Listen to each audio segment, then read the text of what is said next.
Right now, one system which is enjoying a lot of support from every area is the Nintendo Switch. You have a game which probably can be someday converted to that. Are you already thinking about these things? So no, we haven't discussed that. And again, CCP, we are amazing PC developers. That's where our strength is. Build smaller games slowly that will grow with the community. Console development is something much more difficult. I mean, I've developed console game before. It is a very, very different skill set you need to develop that kind of game. Skill set we don't really have right now. So right. I think it's out of the question, at least for now. Okay. Let's talk a little bit more about, of course, what's happening here right now, Fanfest. So is how many times did you visit Fanfest before? And which are moments where you say, wow, that was really something I want to, again, talk about what happened there, this and that Fanfest? It is my fifth Fanfest, since I joined CCP.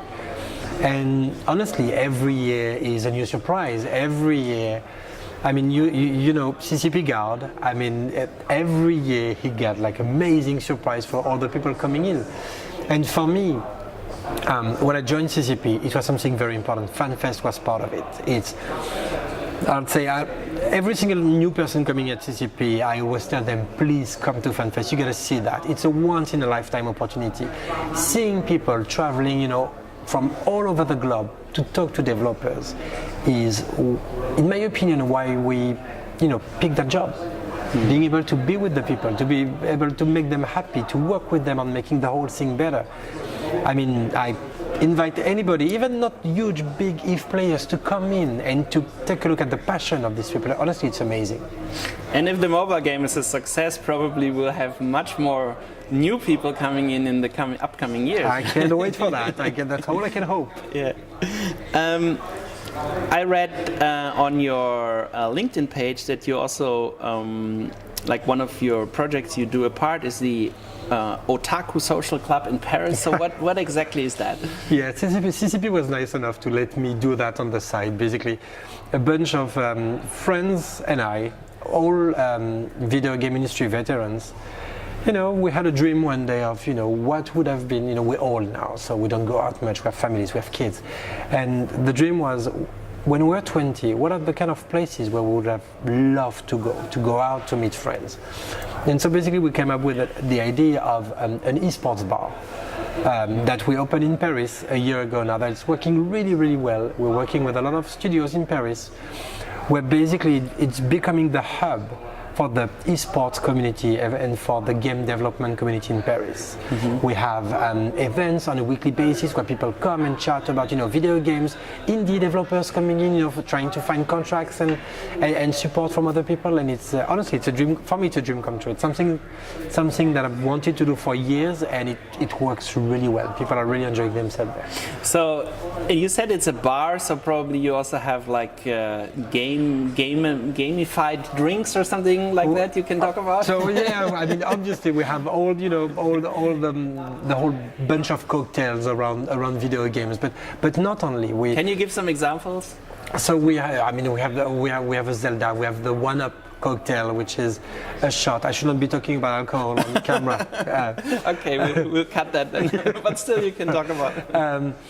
No, just imagine the thing as a bar, really good bar where everything in the bar is around not only video gaming, it's about the geek culture. We're working with very big companies like Universal, for example, to promote TV shows like Mr. Robot or Fear the Walking Dead. The whole idea is for people to be able to come and socialize in a place where you have a drink with your friend, you can, grab a bite, chat, and at one point you stop, turn around and play a Mario Kart, turn around, pick up a manga, and spend an hour reading a book. Right, sounds great. And everything, I mean, it was very important for us. The whole point of that bar is not really to make money. Well, we'll never be rich with that bar, but it's really giving. So we have PC and console, everything is available for free. We have mangas everywhere where you can basically pick one, take one, grab one, everything is free. Again, important for the community to have a place where they can think and be together. So if I'm a tourist in Paris, how do I find it? Do I just enter the name in Google and there it is? Yes, it's right in the city center of Paris, in the second district. The quality is great. The people inside are amazing. They speak really good English and really good German. So please come whenever you guys want. It will be my pleasure. Okay. So from what you talked so far, you seem to be a veteran in the games industry. You know a lot how things developed in the past. But let's talk a little bit about the future. So a lot of people are already, if you go look on the news for what's going on right now, a lot of people are really anxious to see what's happening in the next 2 years with new console generation stuff coming up. What do you, very personally, what do you wish for the future of video game consoles, but also on PC? What do you wish, what should happen that we can progress? So I'm super excited because we're at a point right now where video games have never been so democratized. And I'm talking development here, I'm not talking about market or people purchasing. But the fact that now, with the help of people like Unity or like Unreal with Epic, people can make their own game. And if you look at, I mean, I'm a big Steam believer, for example, and early access type of thing for indie developers. I'm a huge fan. I buy at least 5 to 10 indie games every month because this is a source of inspiration for all of us. And I'm so happy that now we have kids, growing up thinking that, with just a couple of friends, they can make their games. And you have a lot of, I can give you 10 examples of games that were made by one person or 2 or 3 guys that had an amazing success this year. And it's really working a lot more as game as a service, but not from a business model point of view. I'm by myself, I develop my small game and work with my community the way CCP did it, and work with them to make the game better. I don't know if you've played a game like RimWorld, for example, on Steam, or There Are Billions.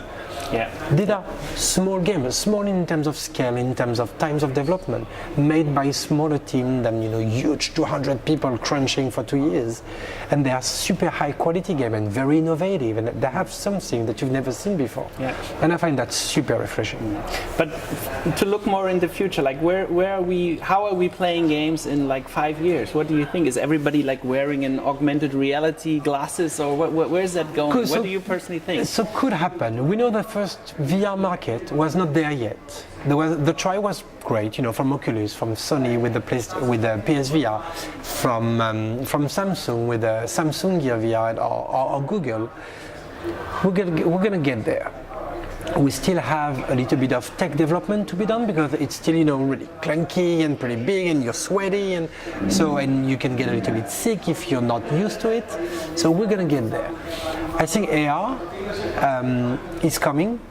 We've seen it with Pokemon Go, which was very AR light. Because it was only one small feature, but it's a good start. And I hope, watching Ready Player One, people will get inspired by that and will put the development of that. Again, we know it. All we need is one killer app in any of these to make the market explode. Right. And we know that close from that. And of course, some people say that the hardware and console, as we know it, probably disappear completely through streaming services. Yes. Do you think that's gonna be the future? Like you have a little box, you connect it to your TV, and the rest is just happening in some data center around in the next bigger city, and you just get the. So more and more. One of the things though is, you still have quite a lot of people that are, walking to a store and buying a game. We should not forget that. If you look at sales as a whole in the video game industry, most of the sales are still made with physical discs. So we still have some years before we get there and full-on streaming. But yes, all the subscription models, that's the future. Yeah. Okay, last question. What is you have been to Iceland quite a few times. Mm-hmm. If somebody now wants to join Fanfest the next year or comes here as a tourist, what would you tell them to do here?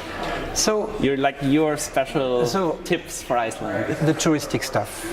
A lot of people are like, I don't want to go to Blue Lagoon or the Golden Circle. That's the first thing you need to do.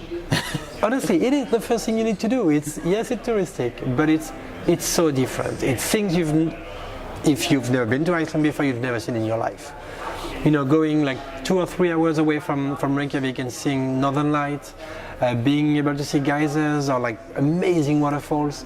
I mean, Iceland is an amazing country. There's so much to see here. I mean, I really invite people coming to Iceland to stay at least 2 or 3 more days after Fanfest, just to enjoy the scenery and enjoy the people. I mean, Icelandic people are super nice. Go out for drinks and you can chat with anybody. They are super open-minded.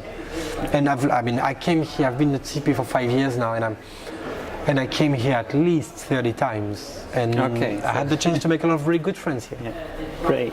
So thank you very much for your time.